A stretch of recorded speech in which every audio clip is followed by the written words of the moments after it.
Tagad močīsim ar 120 smulšu papīru. Apstrādāsim smukāk, izlabosim to vienu vietu, kur tur bija defekts. Tas punktiņš iesistēs uz iekšu. Ja, tālāk jau iesim ar nākamajiem smulšu papīriem un gatavosim.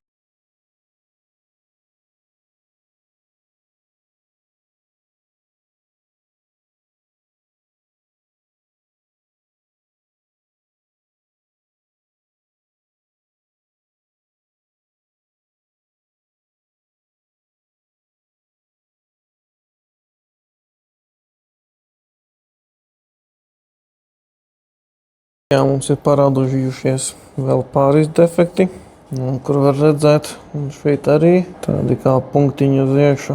Tad mums vēl ar 120 smulšu papīru jāizlabo iepriekšējā rupjā smulšu papīra radītie defekti. Tā kā mēs vēl nevaram virzīties jau uz nākamo smulšu papīru, te var redzēt tos defektus vēl joprojām.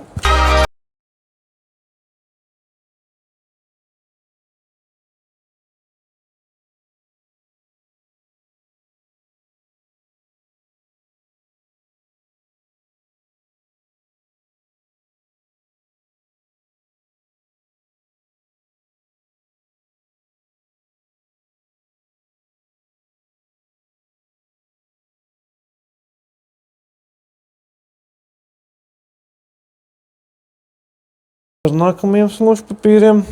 Nākamais mums ir 180, tad 240.